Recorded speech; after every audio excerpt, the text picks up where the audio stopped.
अब यहाँ यह है कि पाकिस्तान में जमहूरियत के जरिए से इस्लाम को कैसे नाफिज किया जाए, इसका बहुत आसान तरीका है। देखिए, मैं समझता हूं कि पाकिस्तान का जो कॉन्स्टिट्यूशन है ये बड़ी जबरदस्त डॉक्यूमेंट हमारे पास है। इसमें कुछ कमजोरियां हैं जिसके लिए डेमोक्रेटिक अंदाज से इस्लाह की कोशिश होनी चाहिए। खुद मैं भी उसमें लगा हूं, कोशिश कर रहा हूं।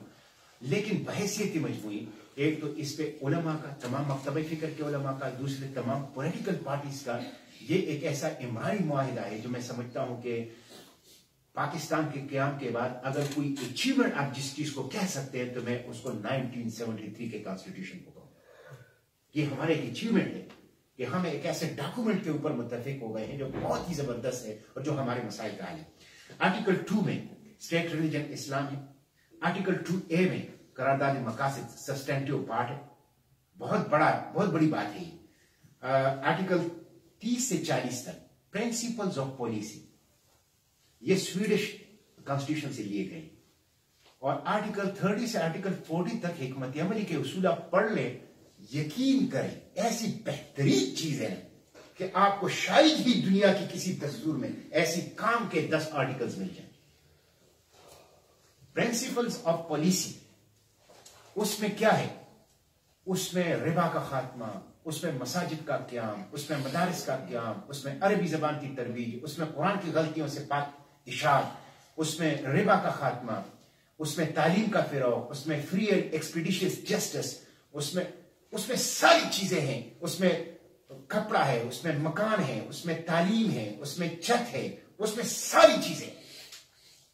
जबरदस्त किस्म का एक वो है। लेकिन उसका मसला यह है कि आर्टिकल 30 में यह कहा गया है कि यह हिकमत अमली के उसूल होंगे और रियासत इस तरफ जाएगी, लेकिन कोई शख्स अदालत में इन 10 आर्टिकल्स के जिमन में हुकूमत को तलब नहीं कर सकता।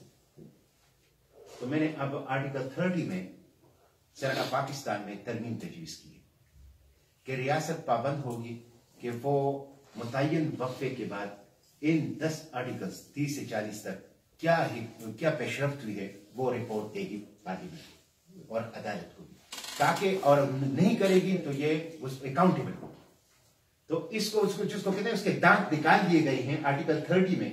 आर्टिकल 30 में वो जो दांत हैं, मैंने कॉन्स्टिट्यूशन अमेंडमेंट जमा की है और वो concern standing committee line justice की भेज दी गई है कि ये दांत इसको हासिल हो जाए और हुकूमत पाबंद हो जाए कि वो प्रिंसिपल्स ऑफ पॉलिसी के तहत रियासत क्या इकदाम कर रही है उसका एक रिपोर्ट पार्लियामेंट को और अवाम को दे और रियासत उसकी पाबंद। बहरहाल ये कॉन्स्टिट्यूशन को जो ट्रू लेटर एंड स्पिरिट उसका निफाज ही मतलब ये है कि मसाइल का हल है। और जो कहा जाता है ना कि हमारी रियासत ने कलमा तो पढ़ा है लेकिन अब वो अमल नहीं कर रहा, गुनहगार तो है, लेकिन यह है कि वो अब इसको आमादा किया जाए कि वो अमल करें। और आमादगी के लिए यह है कि चेंज ऑफ लीडरशिप। और एक देखिए, ये जो इस्लाम का निफाज है ये किसी फर्द के जरिए से, किसी पार्टी के जरिए से नहीं हो, ये एक पूरी सोसाइटी की कलेक्टिव कॉम्प्रहेंसिव कोऑर्डिनेटेड एफर्ट्स के जरिए से होगा, इसके जरिए से होगा।